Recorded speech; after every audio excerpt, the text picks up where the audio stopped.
The Clockmaker's Secret. A Town Caught in Time. Chapter 1. The Disruption. The town of Marrow had always ticked to the steady rhythm of its great clock tower.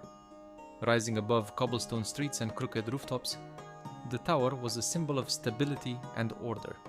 Its creator, Emery the Clockmaker, had been both revered and feared.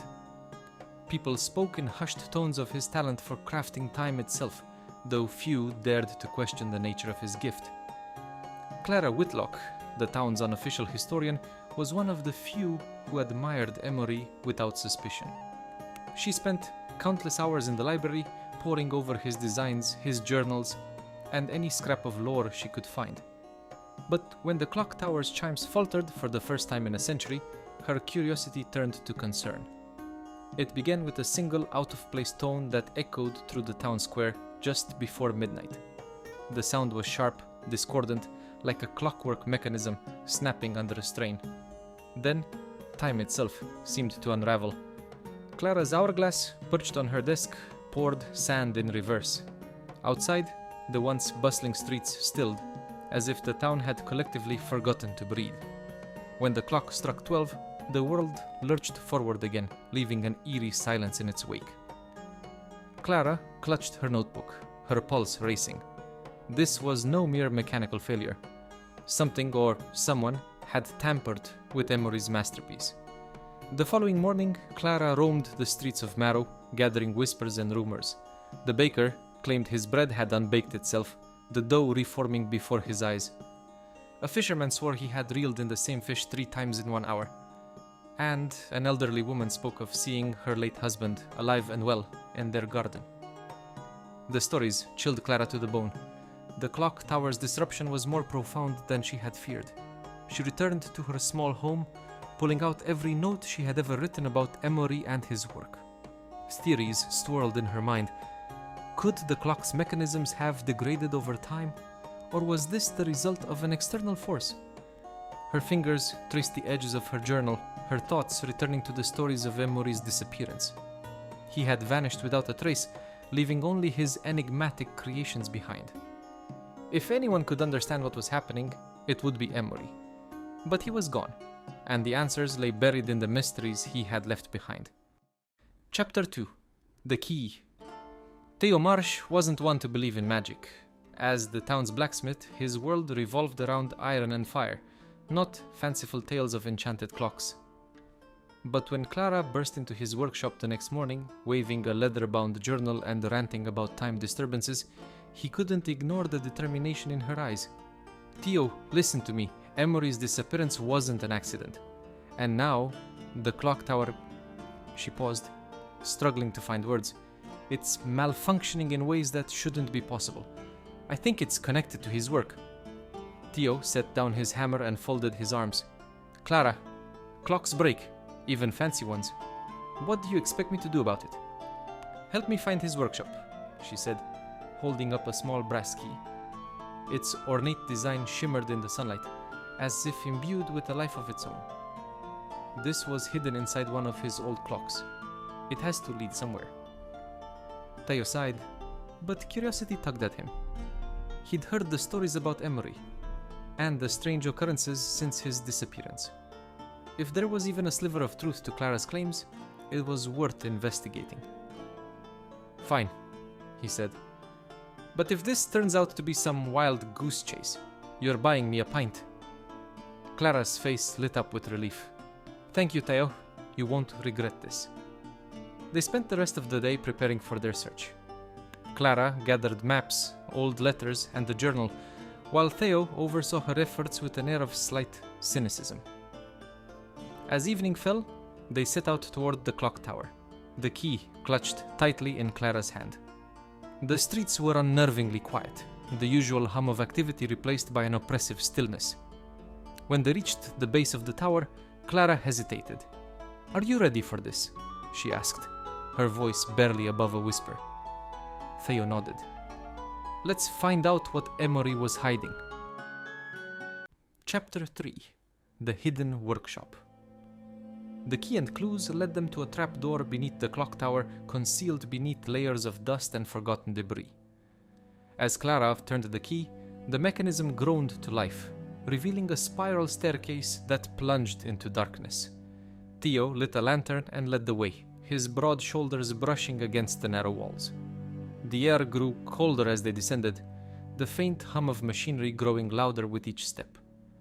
When they reached the bottom, they found themselves in a cavernous room filled with intricate contraptions.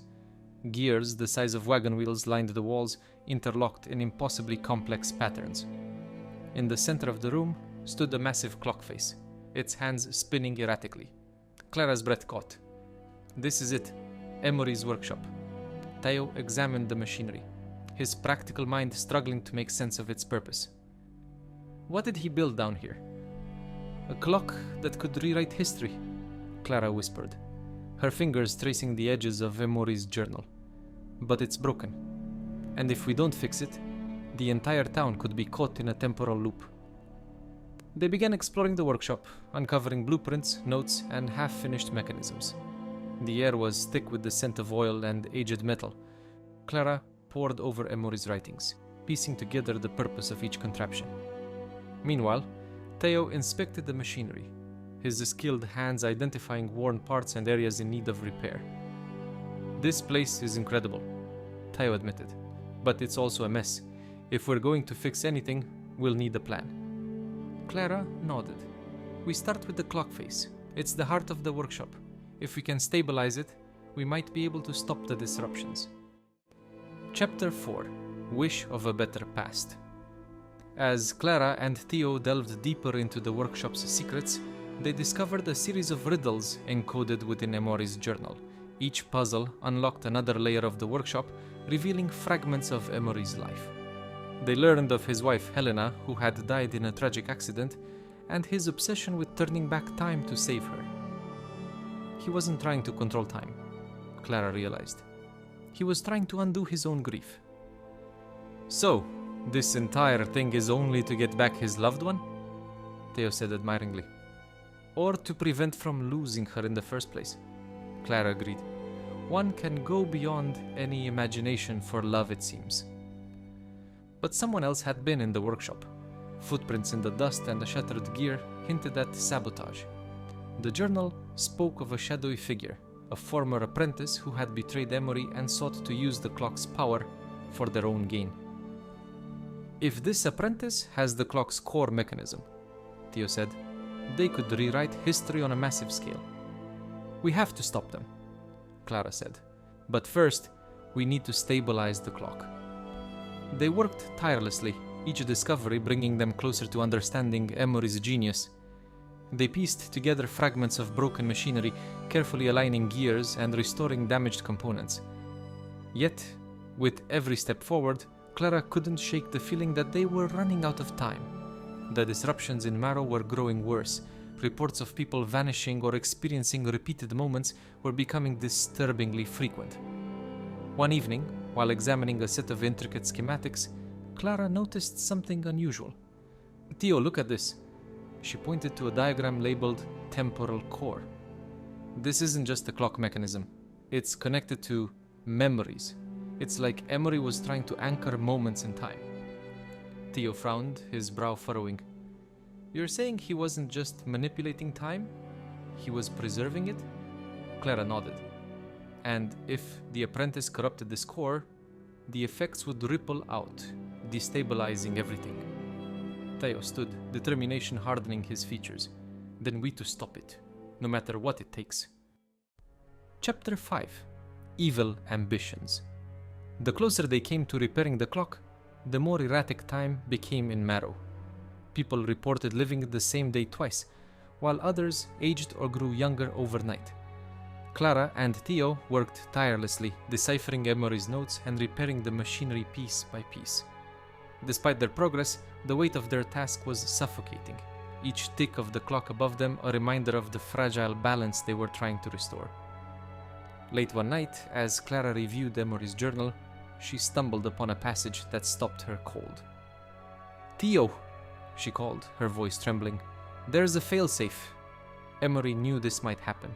If the clock became corrupted, he designed a way to dismantle it permanently. Theo turned from the mechanism he was repairing. Dismantle it? But that would mean destroying its core, Clara said. But it's dangerous. The energy release could... She hesitated, glancing at the intricate designs in her hands. It could collapse the entire workshop. Before Theo could respond, the workshop's entrance slammed open. A tall figure clad in a dark cloak stepped into the room, his face obscured by shadows. "You should not have meddled in things you barely understand," the figure said, their voice cold and sharp. "Emery's work belongs rightfully to me." Theo moved to shield Clara, his hammer in hand. "Who are you?" The figure removed their hood, revealing a gaunt, pale face. "I am Elias, Emery's apprentice. And you've just made a grave mistake." Elias stepped forward, his presence commanding the room. "Emery was a fool. He didn't understand the true potential of his creation. But I do. With this clock, I will reshape the world to my design." Clara stood her ground, her voice steady despite the fear coursing through her. "You don't understand what you're doing. The clock's power isn't stable. If you try to use it, you'll destroy everything." Elias sneered. "Spare me your lectures. You're too late to stop me." With a flourish, he activated a hidden mechanism on his wrist. The gears in the workshop groaned to life, their movements erratic and unnatural. The clock face began to glow with an ominous light, casting long shadows that seemed to writhe and twist like living things. Clara and Theo exchanged a glance, understanding the stakes without needing to speak. "We're not letting you do this," Theo said menacingly, stepping forward. His hammer gleamed in the eerie light as he faced Elias head-on. Chapter 6. The Final Hour. Elias activated a hidden mechanism, sending the workshop into chaos. Gears spun wildly, and the clock face in the center of the room began to glow with an otherworldly light. Time fractured, fragments of past and future colliding around them.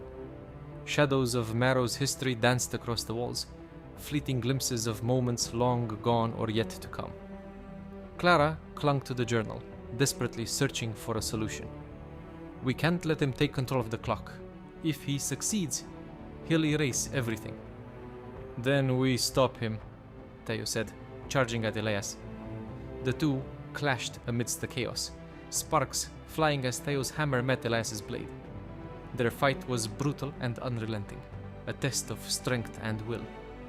Theo's blows were precise and powerful, each strike echoing through the chamber. But Elias moved with a sinister grace, his every motion calculated and deadly. Meanwhile, Clara worked to stabilize the clock. She deciphered Emery's final instructions, realizing that the only way to stop Elias was to destroy the clock's core mechanism. But doing so would render the clock's powers useless forever. "Theo, I need more time," she shouted, her hands trembling as she adjusted the gears. The mechanism resisted her every move, as though fighting back against her efforts. Sweat dripped down her forehead as she forced herself to focus, her mind racing through Emery's notes. "You've got it," Theo grunted, blocking another strike from Elias. His strength was waning, but he refused to falter. "Just hurry." Elias laughed, his voice dripping with malice. "You think you can stop me? This clock is mine. Its power will reshape the world, and there's nothing you can do to change that." Clara ignored his words. She managed to open the casing of the core mechanism, the glowing brass key in her hand. With a deep breath, she inserted the key and twisted. The room erupted in light as the machinery ground to a halt. The walls shuddered, and a deafening roar filled the air. Elias screamed, his form dissolving into shadows as time realigned itself. The workshop began to collapse, the intricate mechanisms crumbling under the strain. Theo grabbed Clara's hand, pulling her towards the staircase. Together, they raced upward, the ground trembling beneath their feet. As they emerged into the cool night air, the clock tower's final chime echoed across Marrow, signaling the end of their struggles. Chapter 7. In Time. When the light faded, the workshop was silent. The clock tower above resumed its steady ticking, its chimes echoing through the town with a sense of finality. Clara and Theo sat amidst the wreckage, exhausted but victorious. Every breath felt heavier, as though the weight of their actions was only now sinking in. "It's over," Clara said, clutching the journal to her chest. Her voice was barely above a whisper, the adrenaline draining from her body. "The clock's power is gone."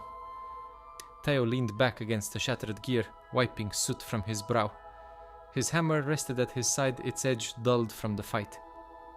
"You saved Marrow, Clara." She smiled faintly, though her gaze lingered on the remnants of the workshop. The destruction around them felt bittersweet. Emory's life's work, a marvel of engineering and magic, had been reduced to rubble. Yet in its destruction, they had ensured the town's safety. "Do you think we fixed time?" Clara asked after a moment, her voice uncertain. Theo glanced at the wreckage. "We stopped Elias. That's what matters." He paused, his tone softening.